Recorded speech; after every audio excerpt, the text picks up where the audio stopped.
I want to tell little Billy that I am a pansexual woodland nymph. It's like Hello, fellow humans. Chris here again. So as promised, today I'm doing another reactionary video. Because I did the video on Tucker Carlson a while back, I've started getting recommendations from YouTube of certain Fox News videos. So I got this one on my feed. It was called Piers Morgan Goes Off on Disney Caving to Woke Mob. And that kind of caught my eye. So it's this program called The Five on Fox News. I don't know really anything about it. But they basically kind of just, well, it starts off with them being really upset at the fact that there was a leaked video of a Disney exec basically saying, instead of saying boys and girls, ladies and gentlemen, now we say esteemed guests or magical members or something like that, basically everyone, right? Like, thank you everyone for coming. Well, we'll start off with Piers Morgan's reaction to that. By the way, sorry, but when you can't even say ladies and gentlemen anymore, or boys and girls, what is happening in the world? So as you can see, Piers is very upset about this. You can't say it. And they all kind of echo this sentiment of frustration. And I think it's interesting. It's one of these sort of ironies of conservatism, I guess, where you love to call other people snowflakes and say other people are triggered by things. But to be so personally affected by what some private business chooses for their employees to call people, nobody's telling you what you have to say or what you have to call people. They're just like, that's just their call as a private company to say, we're just going to say everybody now instead of boys and girls. It's ironic because I thought that conservatives were all about like free speech and the rights of private businesses. To go off like this because a private business is choosing to communicate in this way kind of goes against the idea of free speech, the idea that the company can choose what they want to dictate in their vernacular. I don't think they've gone far enough. I think Tinkerbell should be a dude. A big, strapping dude. But Tinkerbell. So I love how everybody just like jumps in with like, oh, it's so funny. It was Tinker Bro. Because like that's the same thing, basically just giving a generic all-encompassing like, hey, everybody, welcome to Disneyland is basically equating giving Tinkerbell a sex change. Like that's the same thing. And it's a good sort of indicator at the way these people think. They take just a basic, very like unimportant thing, sort of like back in the day with Happy Holidays, and they just get so triggered by it to where it's just like, okay, if you're doing that, may as well just give Tinkerbell a sex change. Like, may as well just take away all the characters' identities altogether. Woke-ism has this enormous superpower, which it could take stuff that you really loved, and it could turn it to poison, whether it's pro athletes that you admired, or TV shows that you watched, or musicians. The Land of Lakes butter. Yes, exactly. I missed that woman on there. But the interesting... So at this point, this other fellow in the group there jumps in that diatribe with the Land of Lakes butter, and I missed that girl on there. And I thought that was interesting that, like, of all the things he could have chosen to bring up, he brought up that one, which that Land of Lakes butter had a picture of an indigenous woman on there.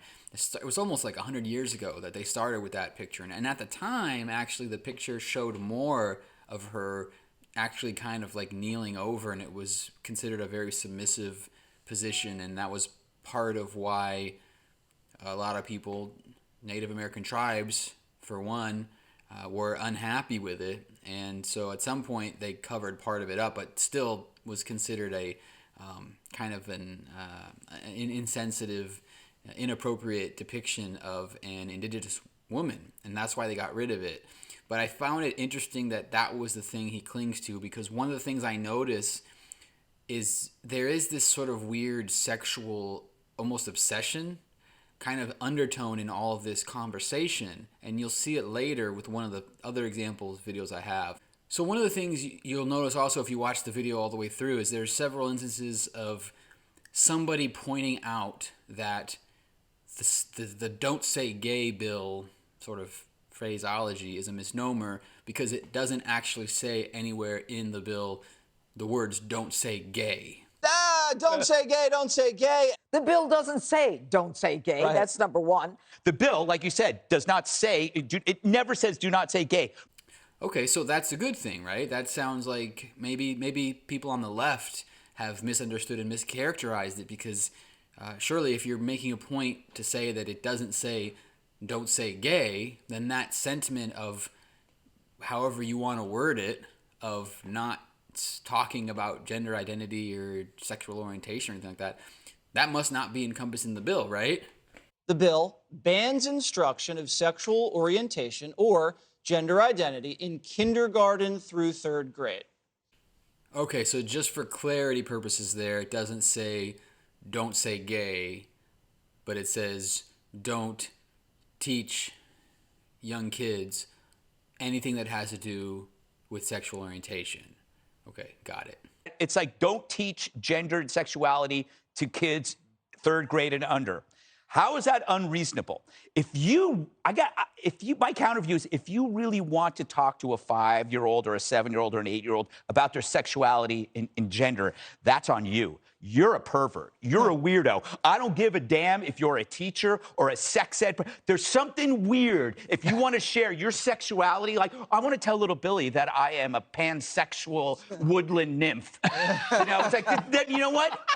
You do that, you go see your shrink. That's for your shrink. You leave the kids out of it. That's the idea that we are like forfeiting.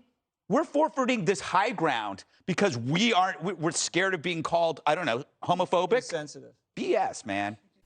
Okay, so and this is the kind of the crux of this conversation that I wanted to get to, and really why I wanted to respond to this video, because it encompasses a topic that I was actually going to talk about anyway, because it's come up in the comments a couple times.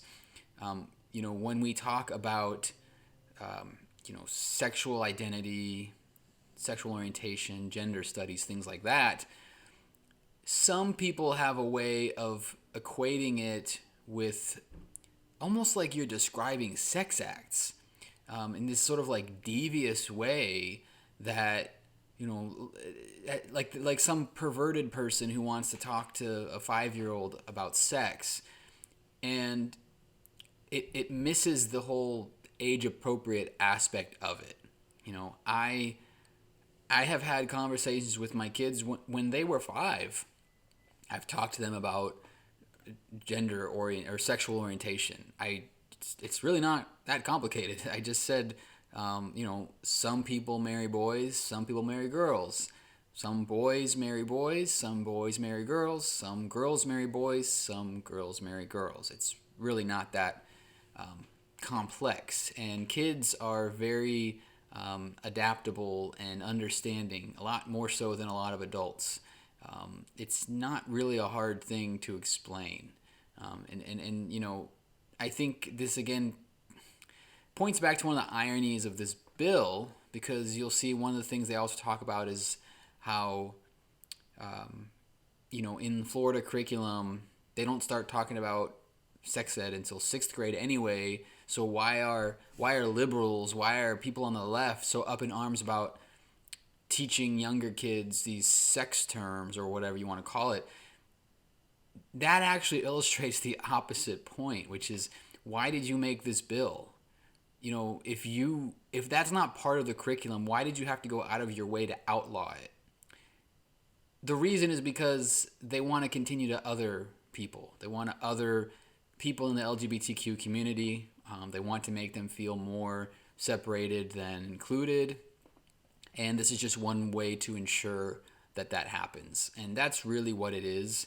And it's just, people, it's kind of like that video I did on Contrarian Dude a while back, where he felt like he doesn't need to be told by other people how to act, how to be a good person, how to do good things, how to be inclusive, whether that's calling people by their preferred pronouns or whether it's saving a baby out of a drowning baby out of a fountain. You shouldn't be told. You can't be given an actionable item to do from other people or the government. And that's basically what this is about. People being uncomfortable with being inclusive. And it really is. It's ironically kind of it's in an ironic way because of the way that guy Greg illustrates it as being perverted. It's actually, he's very perverted. He and all of these people on this panel are very perverted people who are dealing with some kind of, I don't know, sexual tension or repression or something, or just like a projection onto other people. This idea that, you equate teaching kids about like inclusion and gender identity, and that some girls might marry girls. Some kids have two mommies or two daddies instead of one mommy and one daddy, or they might just have one mom, or they might live with their grandparents. Like equating those ideas with the idea of like, I'm gonna tell Billy that I'm a pansexual woodland nymph. It says so much about them and their character.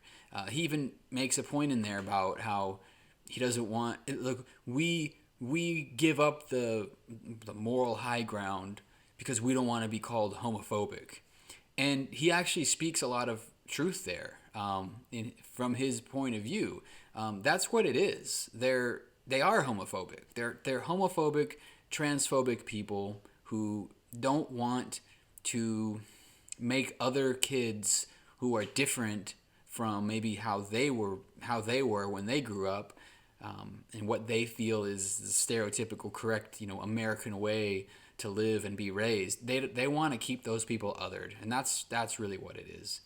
And it manifests itself in these little discussions like this, where you get somebody like a Piers Morgan who's just, oh my God, we can't say ladies and gentlemen anymore. Oh, it's so horrible. Like they just can't deal with it, and it's sad in a way, but it's more sad that kids are made to feel othered by stupid, pointless pieces of legislation like this that just exist to, again, make people feel less than or different, separated from other people. And it's just a waste of time and resources to do it. And you get these groups of people like this who just think so highly of themselves, and they think they're so funny and witty and clever, just saying these horrible things. And just the idea that you can't teach kids certain things. Sharing an idea of inclusion with kids is really not as radical of an idea as some make it out to be.